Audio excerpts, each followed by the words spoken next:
Raymond Kowalski enlisted in the United States Marine Corps on April 2, 1918, 3 weeks after his 18th birthday. He'd planned to wait until summer, but when the mine superintendent told him that Polish boys, no matter how talented, wouldn't advance beyond shift supervisor, the decision made itself. Boot camp at Paris Island revealed something the drill instructors hadn't expected. The quiet kid from Scranton could field strip and reassemble a Springfield 1903 rifle faster than men who'd been shooting their whole lives. More importantly, he understood why each component worked the way it did. "Kowalski, have you ever considered armorer training?" his company gunnery sergeant asked, after watching him diagnose a malfunction that had stumped 3 other recruits. "You got hands that understand machinery." Those hands, calloused from a childhood spent repairing mining equipment, became his ticket to a career.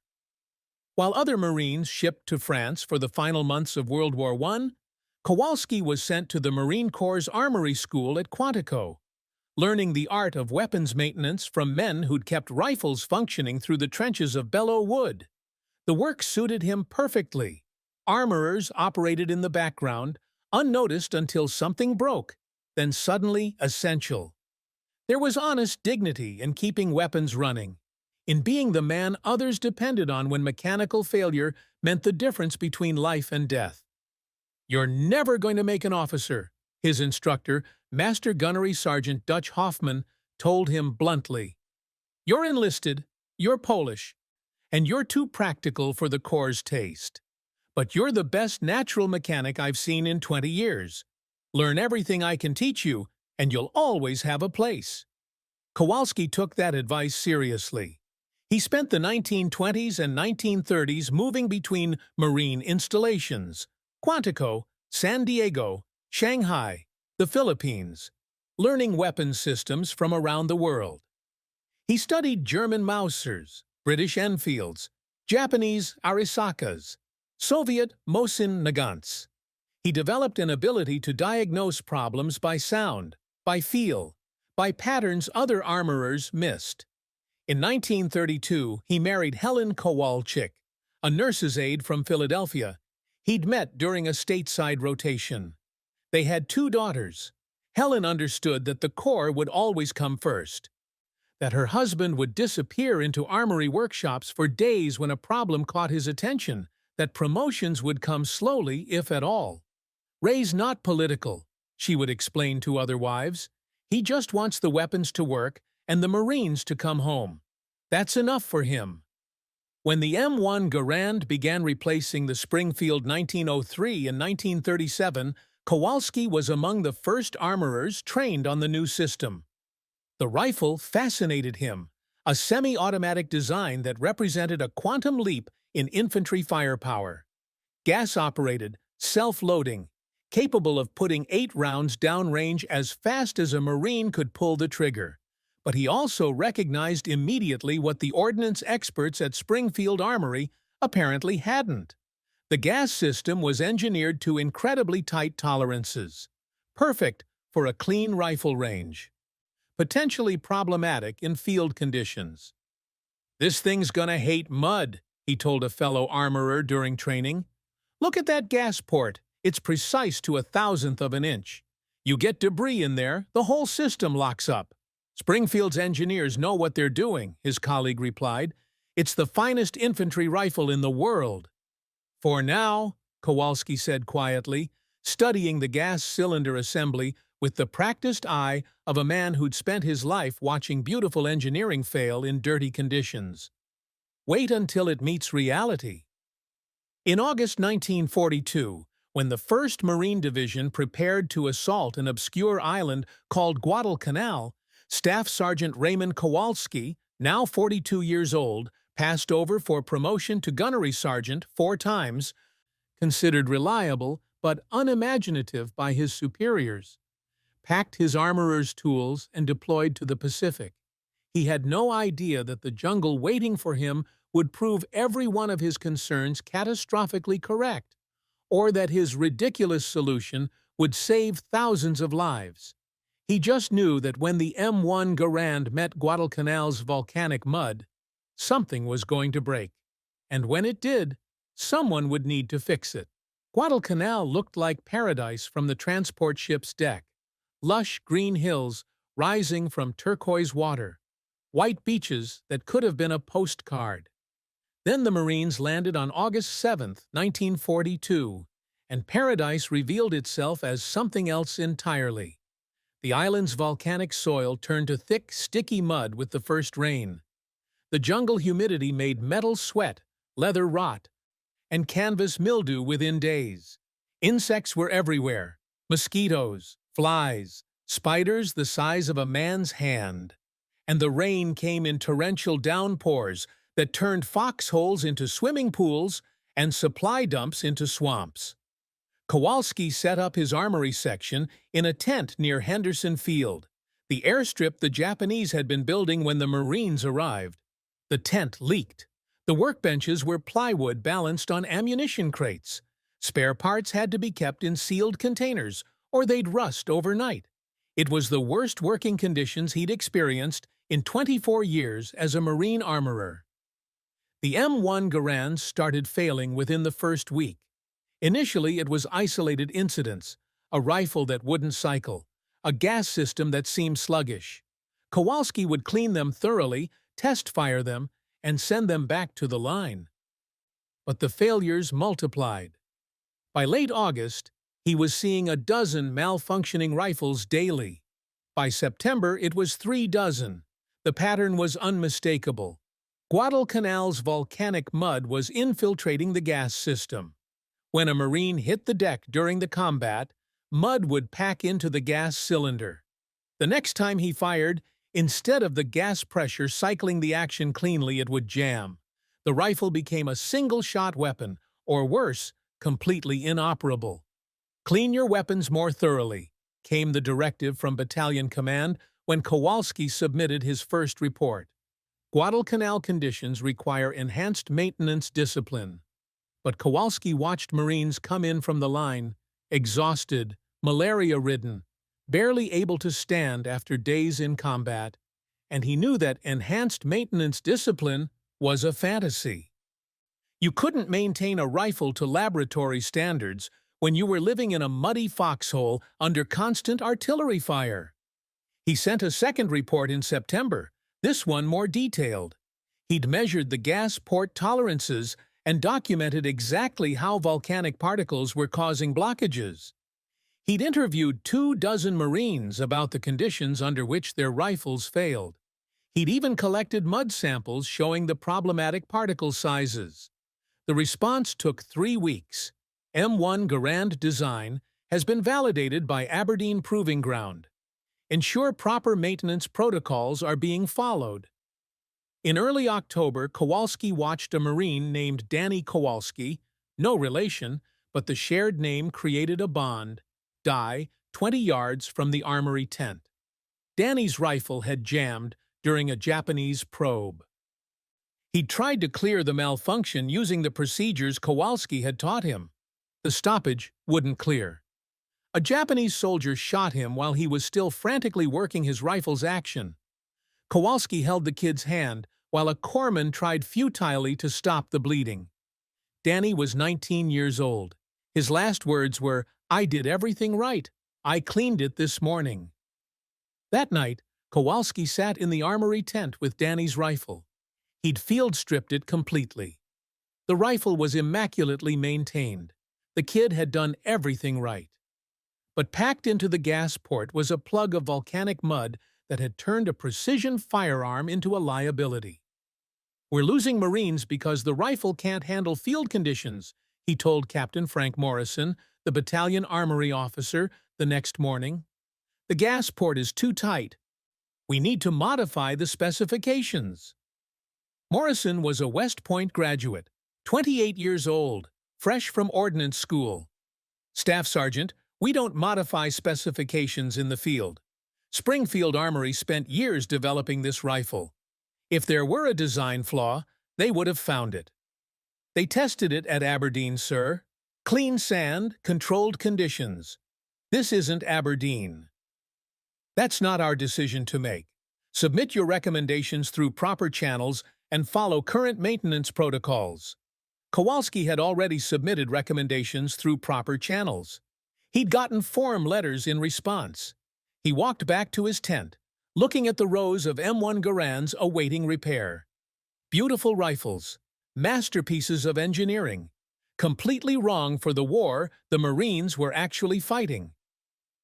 Proper channels weren't going to save lives. Not fast enough. Maybe not at all. For the first time in his career, Raymond Kowalski began considering doing something that went against every regulation he'd followed for 24 years. If the system wouldn't fix the problem, maybe he'd have to fix it himself. By mid-October 1942, the Armory Section's logbook told a story that official reports refused to acknowledge. Kowalski kept meticulous records, every malfunction, every failure, every circumstance. The numbers were damning. August, 23 M1 Garand gas system failures. September, 187 failures. October 1st, 243 failures. What the logbook couldn't capture was the human cost. Kowalski knew because he talked to the survivors, the Marines who came back while their buddies didn't.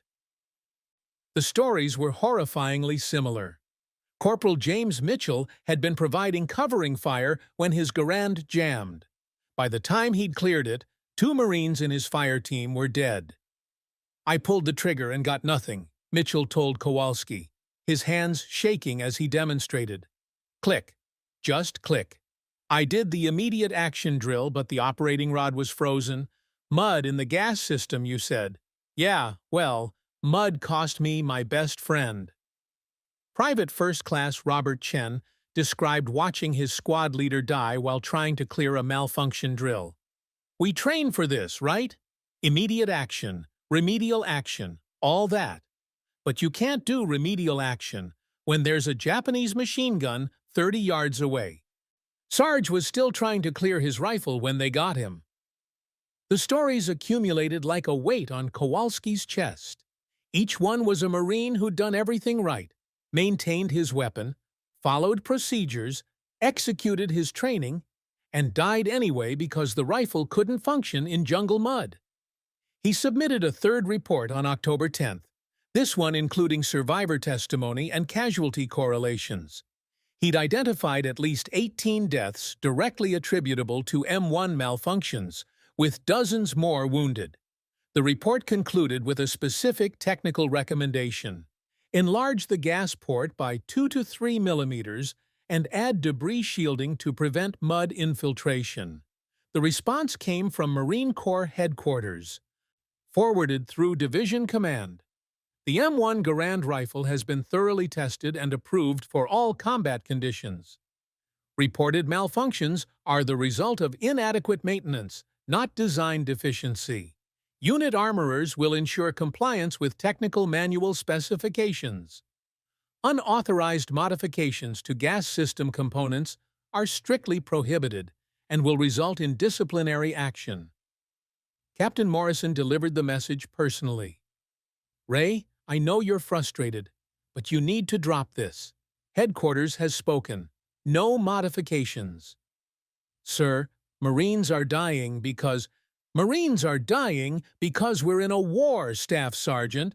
Morrison's voice was sharp. "Not because of the rifles. The M1 is the finest infantry weapon ever made.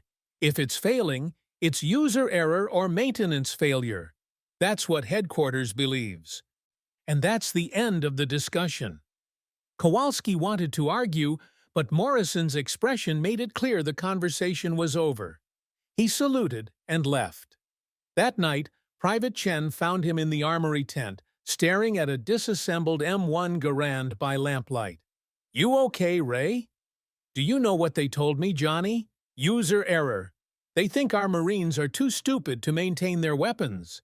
Maybe they just don't understand what it's like here. They don't want to understand." Kowalski picked up the gas cylinder assembly, turning it in his hands. "This part right here, this is what's killing Marines. It's engineered perfectly for a rifle range, But perfect doesn't work in a jungle. You need tolerance, room for error, forgiveness. Chen was quiet for a moment. What would you do?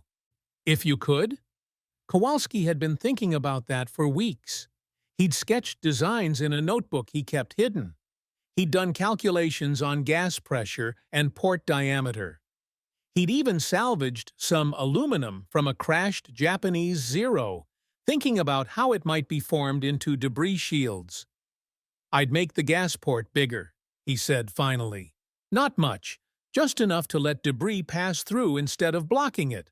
And I'd add shielding to deflect mud before it gets into the system. Simple, crude, completely against regulations. Would it work? I think so, but testing it means modifying government property without authorization. That's destruction of property. Court-martial offense." Chen looked at the rows of rifles awaiting repair, then back at Kowalski. "How many Marines do you think will die in the next month if nothing changes?" Kowalski had done that calculation too. Based on current failure rates and casualty correlations, he estimated 50 to 75 deaths directly attributable to rifle malfunctions. Maybe twice that number wounded.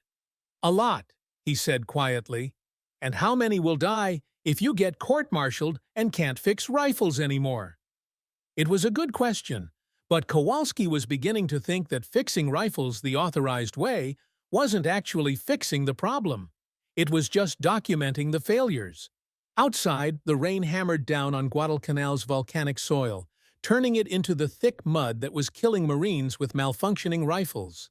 Inside the tent, Raymond Kowalski made a decision that would either save lives or end his career. Possibly both. Kowalski began his forbidden project on October 16th, after the evening armory report was submitted and most of the section had gone to their tents. He worked by the light of a single kerosene lamp. Tools spread across his workbench, the smell of gun oil and canvas mixing with jungle humidity. His first challenge was precision. He needed to enlarge the gas port enough to allow debris to pass through, but not so much that it compromised gas pressure and cycling reliability. Too little, and the modification wouldn't solve anything. Too much, and the rifle wouldn't function at all. He'd salvaged a set of drill bits and files from a Navy CB construction unit, trading 2 bottles of medicinal whiskey he'd been saving. The calipers he'd brought from stateside, his own personal set, purchased in 1925 and maintained meticulously ever since. The first test cylinder took him 4 hours to modify. He started with a gas cylinder from a rifle damaged beyond repair in combat. Technically, salvage, not destruction of serviceable property, though he doubted a court-martial board would appreciate the distinction. He measured the original gas port, 2.8 millimeters in diameter.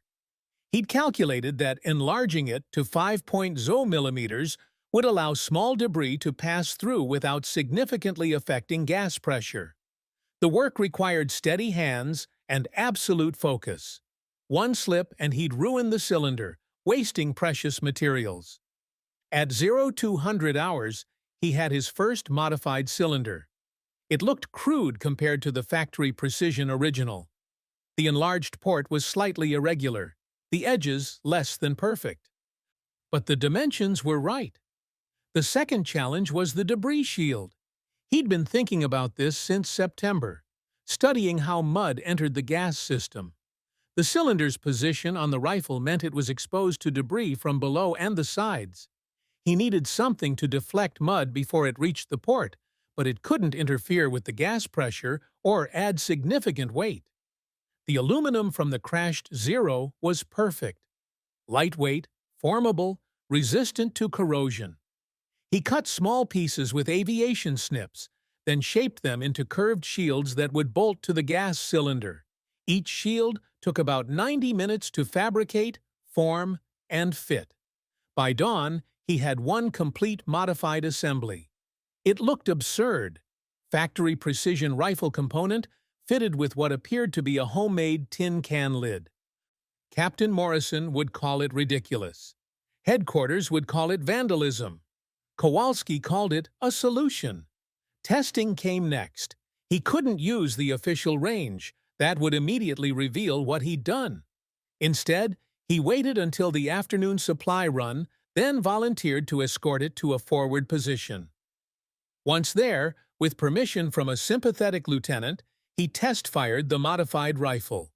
Standard operation first. Clean rifle, clean ammunition, no stress. The modification didn't affect normal operation. The rifle cycled perfectly. Then the real test. He deliberately packed volcanic mud into the gas cylinder, the same way it would get there in combat. Enough mud that a standard M1 would jam completely. He loaded a fresh N-block clip and fired. The rifle bucked against his shoulder. The action cycled. Spent brass ejected cleanly. He fired again and again. 8 rounds of sustained fire with a gas system packed with mud. The modification worked. The enlarged port allowed debris to pass through instead of blocking the system. The aluminum shield deflected most of the mud before it could enter. It wasn't perfect. He could feel the action was slightly less smooth than factory specification, but it functioned. In combat, function was all that mattered. Kowalski returned to the armory tent that evening with proof of concept and a terrible decision ahead of him. He could submit this as a recommendation. Proper channels, official testing, waiting for approval that might come in months or never. Or he could start manufacturing modified cylinders and quietly installing them on rifles going to the line. The first option was proper procedure. The second was career suicide. He was still wrestling with the decision when Private Chen entered the tent. "Ray, have you heard about Bravo Company?" "What happened?" "Japanese attack this afternoon. Big one. Bravo took casualties." Chen's voice was quiet. "Rifles jammed all over their line. At least 6 guys were killed trying to clear malfunctions. Maybe more." Kowalski felt something harden in his chest. More Marines dead. More families getting telegrams. More proof that proper channels moved too slowly to matter. He looked at his workbench, at the modified cylinder that represented months of thinking and hours of forbidden work. "Johnny, how are you with a hand file?" "Decent, I guess." "Why?" "Because we're going to need a lot of these, and we don't have much time." He pulled out his notebook filled with calculations and designs. "What I'm about to ask you to do violates regulations. If we get caught, it's both our asses. You understand?" Chen looked at the modified cylinder, then back at Kowalski. "Are we making fixes for the line?" "Yeah." "Then I'm in. Show me what to do." They worked through the night. 2 armorers committing systematic violations of military property regulations in order to save the lives of Marines who would never know their names. By morning, they had 5 modified cylinders ready. By the following evening, 15. The question was no longer whether to install them. It was how to do it without getting caught before they could prove it worked. October 22, 1942. Kowalski and Chen had been manufacturing modified gas cylinders for 6 days, working in secret during off hours, hiding their materials under legitimate repair work. They now had 23 modified assemblies, enough for nearly a full platoon. But production was only half the problem. Installation was the other half. If Kowalski simply swapped out cylinders on rifles in the repair queue, the paperwork would reveal the modifications during the next official inspection. If he installed them on new rifles from supply, the discrepancies would be noticed immediately. He needed a method that would get modified rifles into combat Marines' hands without creating a paper trail that led back to him. The solution came from an unexpected source: Second Lieutenant Michael O'Brien, a platoon commander who'd lost 3 Marines to rifle malfunctions in the past week. O'Brien showed up at the armory tent on the evening of October 22nd with a proposition. "Staff Sergeant, I need to be straight with you," O'Brien said, keeping his voice low. "I know what you've been working on." Kowalski's blood went cold. "Sir, I don't insult me. Chen's been asking questions about gas cylinder tolerances. You've been trading for aluminum and drill bits, and you're burning lamp oil at 3 in the morning.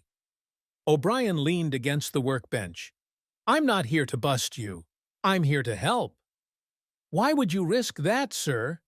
Because I'm tired of writing letters to parents explaining that their sons died because their rifles jammed.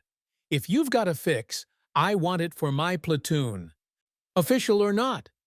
Kowalski studied the lieutenant.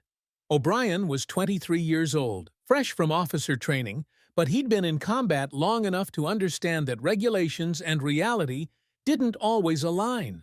More importantly, he was willing to put his Marines ahead of his career. What are you proposing? Kowalski asked carefully. My platoon is rotating off the line tomorrow for 3 days. Standard protocol is we turn in our rifles for inspection and maintenance. You do your maintenance, including whatever modifications you think necessary, and we take them back out. O'Brien met his eyes. Anything that happens to those rifles is my responsibility as platoon commander. You're just following my maintenance orders. It was a lie, and they both knew it. But it was a lie that might provide enough cover to get modified rifles into the field for actual combat testing. If this goes wrong, sir, if this goes wrong, I ordered it and you followed orders. That's how it'll be in any official report. O'Brien's voice was firm. But Ray, I need to know, will it work?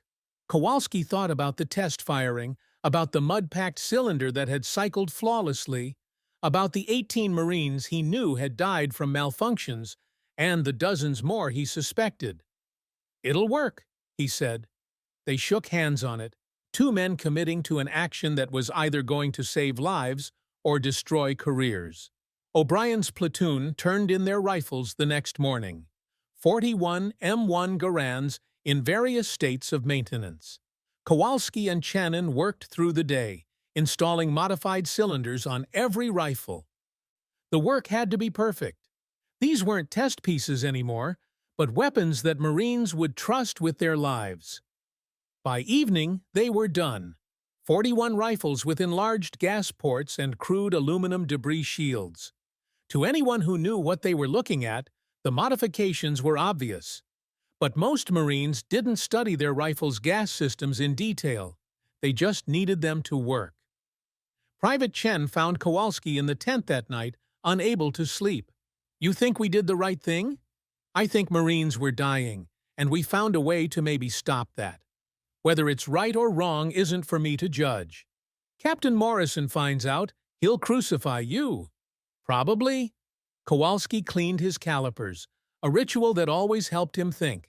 But Johnny, I've been a Marine for 24 years. I've followed every regulation, done everything by the book, never questioned orders. And you know what? The book was letting Marines die.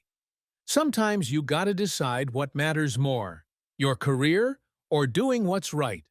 And if the modifications don't work, if something goes wrong in combat, it was the fear that had been eating at Kowalski since he'd started this project. He wasn't an engineer. He didn't have a laboratory or testing facilities. He had educated guesses based on experience and calculations done in a leaky tent by lamplight. Then I'll have made things worse, and I'll deserve whatever happens to me, he said quietly. But I don't think that's going to happen. The math is sound. The testing worked. It'll function. You sound certain. I am certain. About the mechanics, anyway. He looked at the younger armorer. The consequences, those I'm less certain about, but that's a problem for later. Outside, the Guadalcanal night was alive with sounds, artillery in the distance, insects, rain beginning to fall. Somewhere out there, O'Brien's platoon was preparing to rotate back to the line, where they'd take their modified rifles into combat. By this time tomorrow, Kowalski would know if his forbidden fix worked, or if he'd just armed 41 Marines with unreliable weapons and destroyed his own career for nothing. He couldn't sleep. Neither could Chen. They sat in the armory tent, waiting for dawn and judgment. The radio call came at 0847 hours on October 24th. Japanese forces were probing the southern perimeter in battalion strength. O'Brien's platoon, freshly returned to the line, was directly in the attack's path. Kowalski was in the armory tent when he heard the distant crack of gunfire intensifying. He stopped mid-motion, wrench in hand, listening to the battle develop. Somewhere in that chaos, 41 Marines were depending on rifles he'd modified in violation of every regulation he'd spent his career following. Private Chen appeared in the tent's entrance. "That's the southern sector. That's O'Brien's position." "I know." They waited. There was nothing else they could do. The modifications were either going to work or they weren't. Marines were either going to come home or they weren't. The next hours would determine whether Kowalski had saved lives or made a catastrophic mistake. The battle lasted 3 hours and 17 minutes. When O'Brien's runner appeared at the armory tent at 12:15 hours, Kowalski's first thought was that the lieutenant was sending evidence of failure. Jammed rifles, casualties from malfunctions, proof that the modifications had compromised reliability at the worst possible moment. The runner, a corporal named Martinez, was covered in mud and blood. Lieutenant O'Brien requests Staff Sergeant Kowalski's presence at the southern perimeter immediately. Kowalski's stomach dropped. "Casualties? We took hits, yeah, but sir..." Martinez's expression was strange, caught between exhaustion and something like wonder. "You gotta see this for yourself." The walk to the perimeter felt like miles. Kowalski's mind ran through nightmare scenarios.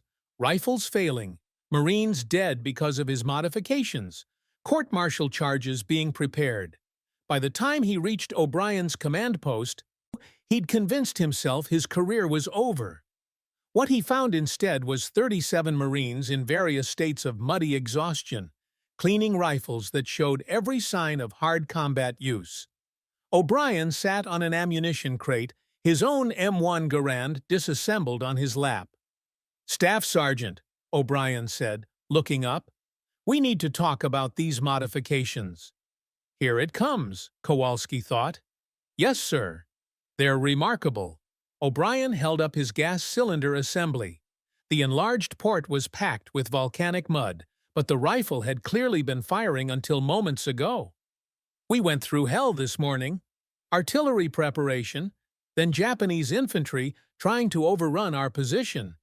It was the kind of fight where you hit the deck every 30 seconds and your rifle ends up caked in mud." He stood, gesturing to his platoon.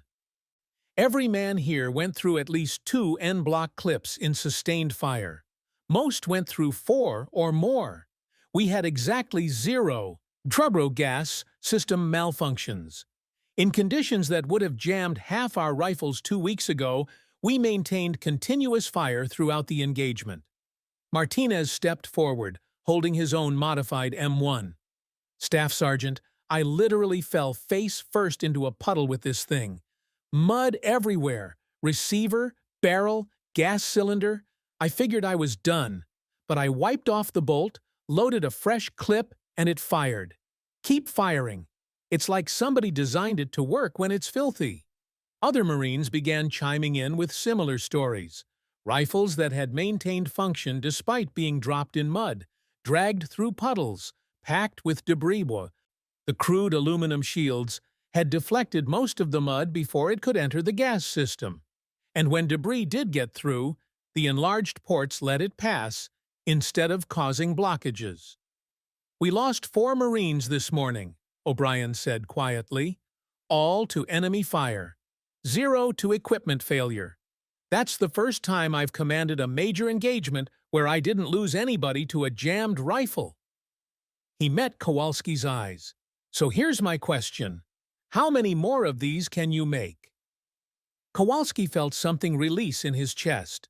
Relief mixed with vindication, mixed with the terrifying realization that this was no longer a secret modification, but a functional solution that would demand answers.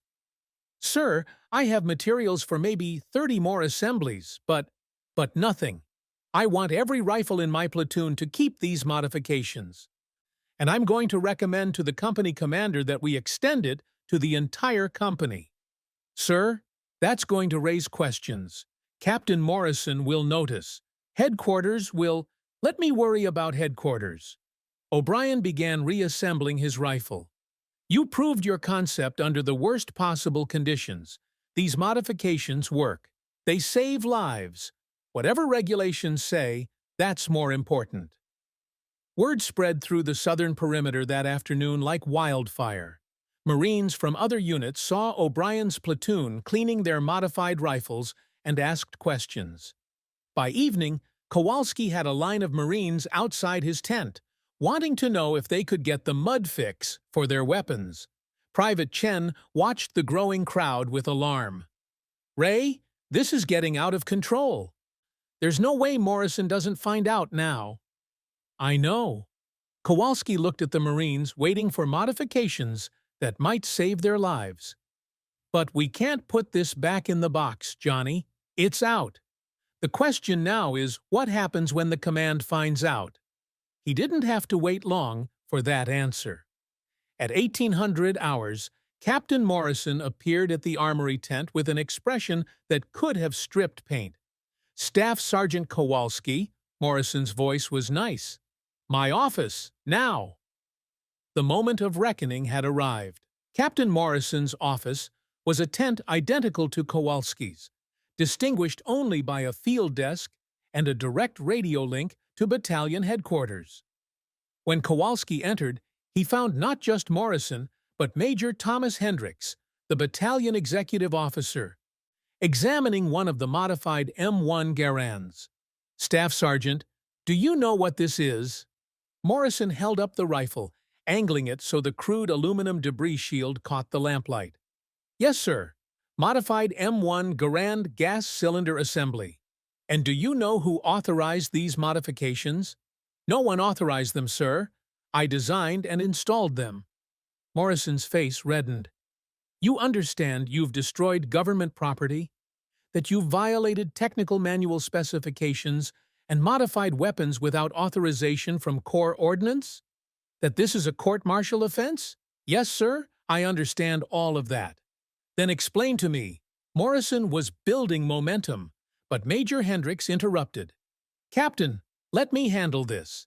Hendricks was older, maybe 50, with the weathered look of a man who'd been a Marine since before Kowalski enlisted. He set down the rifle. "Staff Sergeant, I've been reading your reports, the ones about gas system failures and casualty correlations. You've been documenting this problem for 3 months." "Yes, sir." "And what response did you receive from official channels?" "I was told the M1 Garand design was validated by Aberdeen Proving Ground, and that malfunctions were the result of inadequate maintenance, sir." "But you didn't believe that." "No, sir.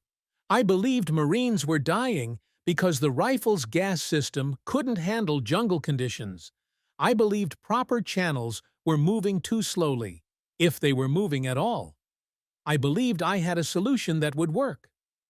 Hendricks picked up the rifle again, studying the modification more carefully.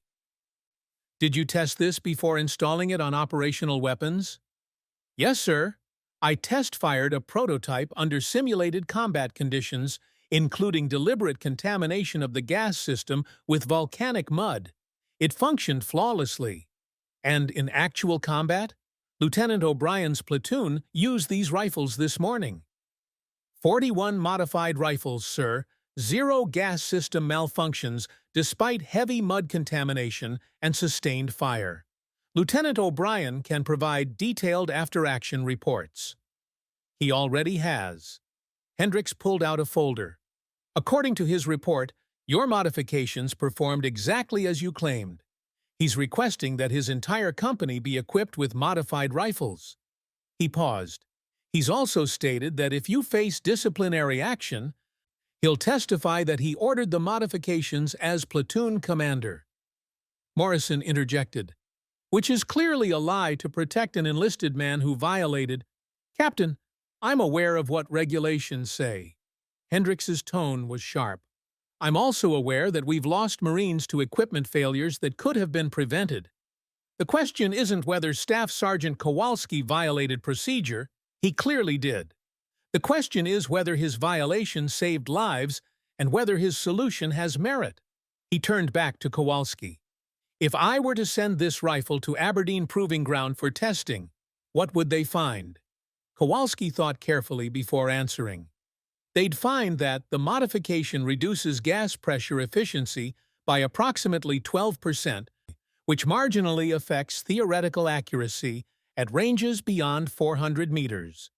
They'd find that the debris shield adds 140 grams of weight and isn't aesthetically consistent with factory specifications.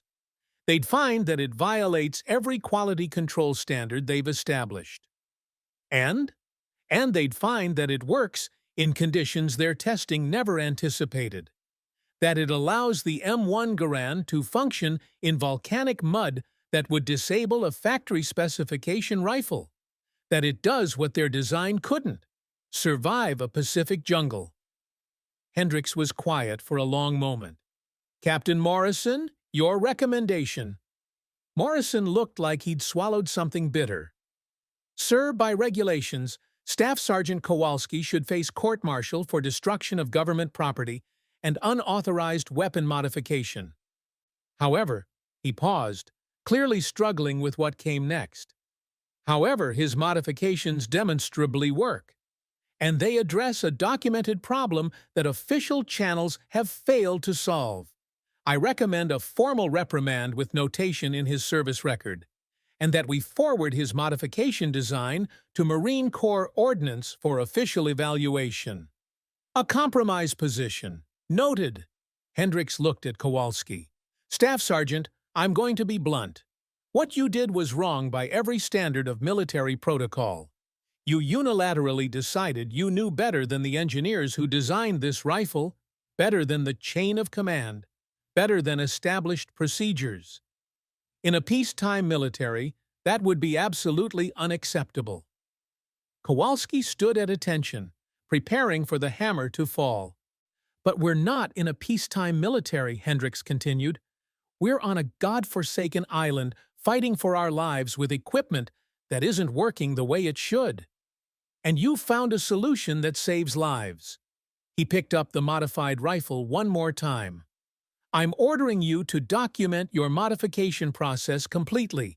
Dimensions, materials, installation procedures. That documentation will be forwarded to Ordnance with my strongest recommendation for immediate testing and implementation. Sir? You're not being court-martialed, Staff Sergeant. You're being put to work. I want every rifle in this battalion modified within 2 weeks. You'll train other armorers to perform the modification to your specifications. Consider it an official order. Morrison looked stunned. Sir, we're authorizing field modifications without official approval, yes. I'll take responsibility for that decision. Hendricks met his subordinate's eyes. Captain, in 6 months, some bureaucrat in Washington will probably issue an official modification work order that looks exactly like what Kowalski's been doing in a tent with hand tools. But Marines will die in those 6 months if we wait. I'm not willing to accept those casualties. Are you? Morrison was silent. Dismissed, Staff Sergeant, Hendricks said. Get to work. Kowalski saluted and left, his career intact and his modification suddenly transformed from forbidden experiment to official directive. Within 48 hours of Major Hendricks's order, Kowalski's armory tent had transformed from a secret workshop into something resembling a small manufacturing facility. 3 additional armorers from other companies had been assigned to learn the modification procedure. Materials that Kowalski had been scrounging and trading for were suddenly being requisitioned through official supply channels. The work was grueling. Each gas cylinder modification required precision, hand filing, and careful measurement. Rush the work, and the dimensions would be wrong, potentially causing malfunctions worse than the original problem. The aluminum debris shields had to be individually formed and fitted, as no two were exactly identical when fabricated by hand. Kowalski trained his new assistants with the same meticulousness his father had taught him in Pennsylvania coal mines. Understand the why before you attempt the how. You're not just enlarging a hole, he explained to Corporal Davis, an armorer from Baker Company. You're changing the gas dynamics of the entire operating system. Too much enlargement, and you'll bleed off pressure the rifle needs to cycle. Too little, and debris will still cause blockages. The dimensions matter. Private Chen became his de facto production supervisor, quality checking each modification before it was installed. Ray's more paranoid about tolerances than Springfield Armory, Chen joked to the other armorers, but that's why this works. Every one of these rifles goes out perfectly. The production numbers told the story of their progress. October 26 and 27, 47 rifles modified. October 28 and 20, 83 rifles modified. October 30th to 31, 114 rifles modified. By November 3rd, they'd modified every M1 Garand in the 1st Battalion, 7th Marines. Word of the modification's effectiveness had spread through the entire regiment. Companies that hadn't received the modifications yet were requesting priority. Marines were coming to the armory tent asking when their weapons would be fixed. The vindication felt surreal to Kowalski. 3 weeks earlier, he'd been committing what he believed was career suicide. Now he was working 16-hour days, implementing his solution across the entire regiment. But the most significant validation came from an unexpected source. On November 5th, Kowalski received orders to report to the division headquarters tent. When he arrived, he found himself facing Brigadier General Alexander Vandegrift, commanding officer of the 1st Marine Division. Staff Sergeant Kowalski, I've been reading about your gas cylinder modifications, Vandegrift said without preamble. I've also been reading casualty reports that show a marked decrease in equipment-related deaths in units equipped with your modifications. Tell me exactly what you did. For the next 30 minutes, Kowalski explained the technical details, the gas port enlargement calculations, the debris shield design, the materials selection, the testing process. Vandegrift listened without interrupting, occasionally making notes. And you developed this entirely on your own initiative? Yes, sir. After official channels failed to address the problem, Kowalski hesitated. Sir, I violated regulations because Marines were dying. I accept full responsibility for that decision. Good. Because I'm about to violate more regulations. Vandegrift pulled out a document. I'm issuing a division-wide modification order. Every M1 Garand in the 1st Marine Division will be modified to your specifications. Furthermore, I'm forwarding your design to Marine Corps headquarters with a recommendation that it be adopted fleet-wide for all Pacific Theater operations. Kowalski felt something catch in his throat. Sir, I don't know what to say. Don't say anything. Just keep doing what you're doing. Vandegrift's expression softened slightly. Staff Sergeant, I've been a Marine for 30 years. I've seen a lot of good men do things by the book and get exactly what the book promises. I've also seen a handful of exceptional men recognize when the book is wrong and have the courage to write a new page. You're one of the latter. The Corps needs more men like you, not fewer. The modification work continued through November and into December. Other armorers across the division were trained. The process became systematized, refined, documented.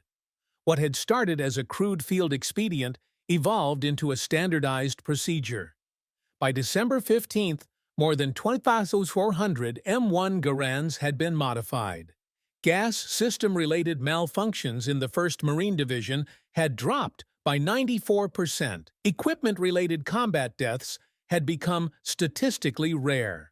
On December 20th, a courier arrived with a package from Marine Corps headquarters. Inside was a formal modification work order. M1 Garand gas system field modification for tropical operations. The specifications matched Kowalski's design almost exactly. The order applied to all Marine Corps units in the Pacific Theater. Also in the package was a letter of commendation for Staff Sergeant Raymond Kowalski, signed by the Commandant of the Marine Corps, recognizing his initiative, technical expertise, and dedication to the welfare of Marines under combat conditions. Private Chen read the letter over Kowalski's shoulder. "You did it, Ray. Your fix is official." Kowalski stared at the modification work order, at the technical drawings that looked like refined versions of sketches he'd made in a notebook by lamplight. His ridiculous solution had become Marine Corps doctrine. "We did it," he corrected quietly. "Couldn't have done it without you, Johnny." Outside the tent, Guadalcanal's rain hammered down as it had for months, but inside, two armorers allowed themselves a moment of satisfaction. They'd changed how the Marine Corps thought about weapons maintenance. They'd saved lives. And they'd proven that sometimes the best solutions come not from engineers in laboratories, but from men with dirty hands who refuse to accept that good Marines should die from bad equipment. Raymond Kowalski never received a promotion for his modification work. The commendation from the Commandant went into his service record.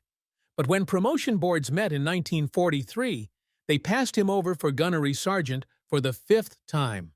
His superiors noted that while his technical skills were exceptional, his tendency toward unauthorized initiative remained a concern. He didn't care. Promotions were for men building careers. Kowalski was just trying to keep Marines alive. The M1 Garand modification followed a path he could have predicted. By February 1943, Springfield Armory had developed an official version of his fix, more refined, manufactured to tighter tolerances, but fundamentally identical to what he'd created with hand tools in a leaky tent. By June 1943, rifles shipped to the Pacific Theater came pre-modified from the factory. The official documentation made no mention of a Marine armorer on Guadalcanal. The Springfield Armory report credited field observations and laboratory testing for the design improvements. The Marine Corps Modification Work Order referenced combat experience reports without naming individuals. Kowalski watched his solution become institutionalized and anonymous, with bemused acceptance. "That's how it works," he told Private Chen when the younger Marine expressed outrage at the lack of credit. "The Corps doesn't care who has the idea. It cares that the idea works, and Marines come home." He remained on Guadalcanal until February 1943, when the island was finally secured and the 1st Marine Division was withdrawn for rest and refit in Australia. During those months, he trained dozens of armorers in the modification procedure, refined the process, and documented every lesson learned. When the division deployed to Cape Gloucester in late 1943, Kowalski went with them. Then Peleliu in 1944, where the volcanic ash was even worse than Guadalcanal's mud, and his modifications proved their worth all over again. Then Okinawa in 1945. The final campaign. By war's end, Staff Sergeant Kowalski had served 42 months in combat zones. He'd personally modified or supervised the modification of more than 8,000 M1 Garand rifles. Conservative estimates suggested his work had prevented somewhere between 1,200 and 1,500 gas system-related casualties. He never kept count himself. Numbers like that felt too much like claiming credit for something that should have been obvious from the start. Make the rifle work in the conditions where it's actually used. Kowalski retired from the Marine Corps in November 1945 at the age of 45, his 27 years of service earning him a modest pension and a handshake from a major who'd been in elementary school when Kowalski enlisted. He returned to Scranton with Helen, who'd waited through 3.5 years of war with the patience she'd shown through 17 years of peacetime separations. They bought a small house. Kowalski got a job at a machine shop, where his precision and mechanical intuition made him valuable despite his age. He and Helen raised their daughters, attended church, lived quietly. Veterans from the Pacific would occasionally recognize his name. "You're the armorer who fixed the Garands," and buy him drinks he didn't want. He'd politely deflect credit, mention the other armorers who'd done the real work, change the subject. In 1963, a military historian researching M1 Garand modifications tracked him down for an interview. Kowalski was 63 years old, still working part-time at the machine shop. The historian wanted stories about innovative thinking under pressure, about defying regulations to save lives, about the dramatic moment when he'd proven his design worked. "Wasn't dramatic," Kowalski said. "Just saw a problem and fixed it. That's what armorers do." "But you risked court-martial. You violated." "Son, the only thing I risked was my career. Marines on the line were risking their lives. Those aren't comparable risks.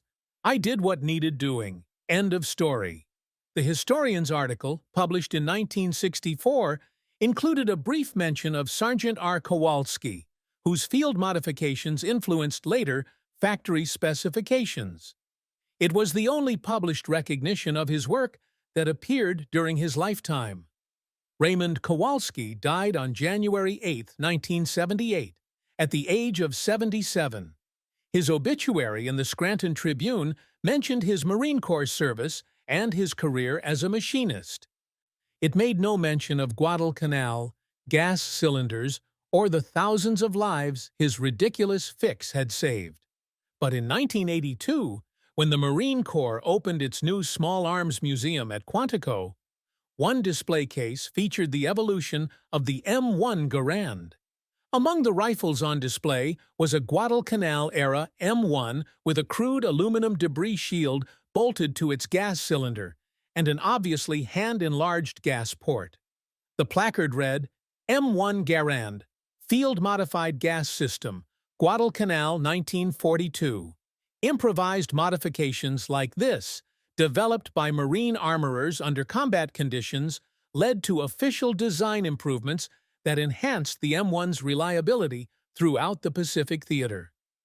In 2008, a researcher found Kowalski's original modification notebook in a box of papers donated by his daughter. The notebook contained detailed calculations, sketches, test results, and a list of every rifle he'd modified between October and December 1942.